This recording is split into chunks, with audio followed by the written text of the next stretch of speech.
Some people might find it very unusual that a radio station would come from the owner of a funeral home, but that's exactly what happened. You have two unique individuals with Felix and Angela Morales. They would marry in 1928 in San Antonio, Texas, but they had very different paths getting there. Felix grew up in a situation where he had to help take care of the family, so he had interesting jobs throughout that time period, paper route, and he would also work in his brother's funeral home, for example. My grandfather had lost his own father when he was a young boy. His family realized really quickly that their heritage wasn't recognized in the funeral that they had for their father. So they saw a need in the community. Eventually, his older brother would open Morales Funeral Home in New Braunfels, Texas. So little by little, the younger brothers would go off and open their own funeral homes in different cities. My grandparents were these amazing visionaries. They met through family members, and there was an attraction right away. It was my grandfather's desire to move to Houston. Him and my grandmother got married, and they came here to Houston, Texas, to Second Ward, because they knew that's where the majority of the Latino community was residing. They started a funeral home with little more than a dream, $100 in a hearse, and they made it work. We're in the depths of the Great Depression. We think of different communities also having certain struggles when it comes to equality and fairness, but the truth of it is the Hispanic community, Latino community here in Houston and all over Texas and throughout the nation had similar types of prejudice. So to have Felix and Angela Morales' Morales Funeral Home in 1931 here in Houston was significant.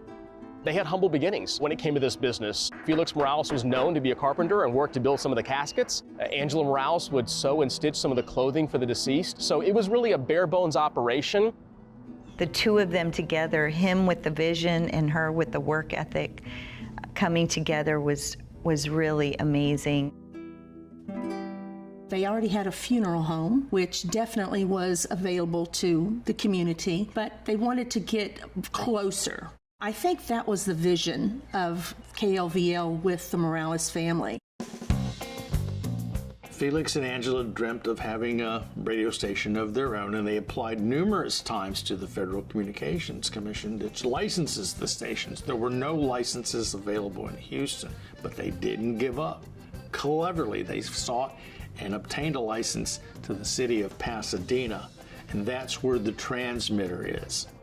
Now, KLVL radio station was a big deal here in our market. In fact, KLVL stands for La Voz Latina, and the idea was to be able to give a voice to the Latin community here in Houston. It was a voice of the people. My grandfather realized his dream of opening the first Spanish language radio station in this area. Opening day, I guess you could call it, of KLVL radio station was on Cinco de Mayo, which is a significant day in the Mexican-American community, and it also happened to be my grandmother's birthday, so it was particularly special. Many of the migrants coming to Houston looking for work were from Mexico. From 1950 to about 1978, they could tune in on their radio, sometimes in their car, and they could listen to something that was familiar and in a language that they understood. The type of music that played on the radio station was norteño music. This was music from the interior of Mexico, usually something that you could dance to, you could move to. My fondest memories of the radio station were just all the celebrities that would come through. Whenever promoters would bring acts to town or there was entertainment, they had to advertise. Joe Morales was the program director at KLVL, and he was adopted by the Morales. Actually, Joe Morales is Joe Martinez. Joe Morales met top movie stars, Mexican recording artists, and he could relate to them on very cool terms.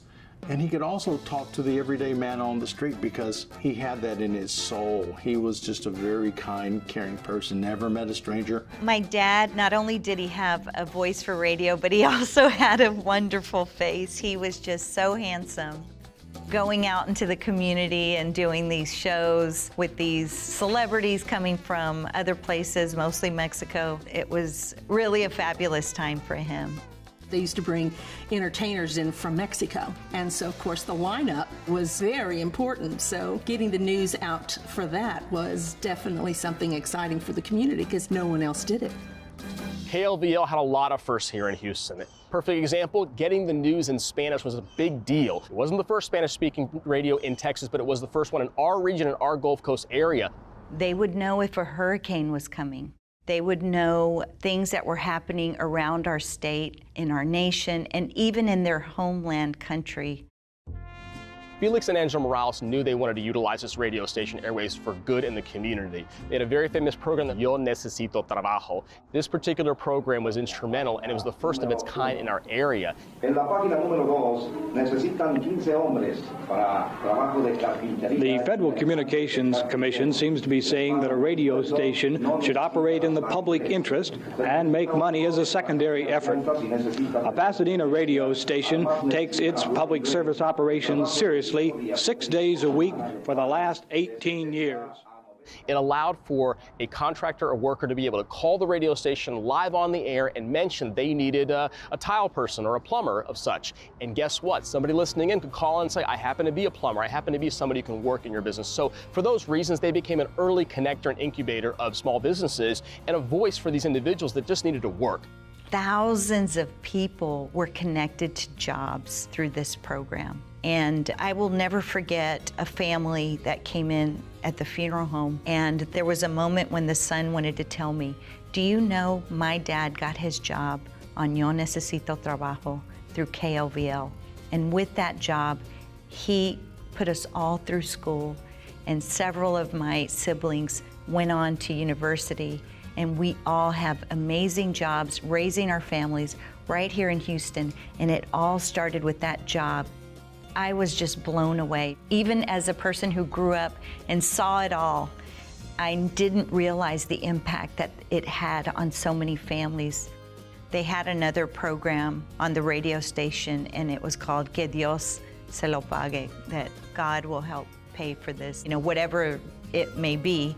But it allowed people to call up when they had hardships, things that just needed prayers, just needed some support and love. So if, let's say, someone needed some financial help for someone that maybe hurt themselves or passed away, this radio station and this radio show itself was instrumental in allowing that too. KLVL fue muy importante en la comunidad latina. Primeramente, la gente le llamó la madre de los mexicanos. Jorge Rodriguez worked at KLVL for many years. En ese año no había radio en español, nada más que KLVL. Ni había televisión en español, ni había ningún otro espectáculo en que la gente latina pudiera entretenerse. Jorge was one of those recognizable voices, and his voice will live on forever as one of the voices of KLVL. Maria del Carmen was the very first female Spanish language radio announcer in the Houston metro area. To see this woman in the studio behind the glass and her maneuvering these records, and the time is of the essence, it just made me beam with pride. Beam with pride. KLVL was just booming during those years, and so many small businesses were able to utilize KLVL as a way to grow their business. Felix would lovingly be the lead for this particular radio station venture. He would focus on this, make it his life's work and his passion. He passes away in 1988 and makes Angela Morales the sole owner of the radio station. Now, when she passes away, the family decides to do the obvious, which is to sell that particular asset.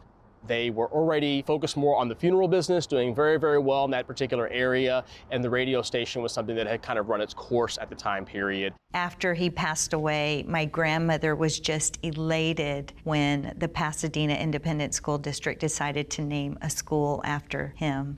So the Felix H. Morales Elementary School is in Pasadena, Texas. The legacy of the Moraleses lives on to this very day.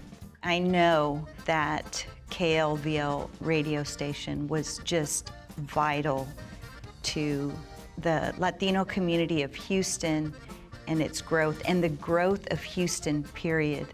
Every generation after that has lived right here in inner city Houston, right here in the Second Ward, Segundo Barrio. So we work together to continue the legacy that they left, and I know they would be proud.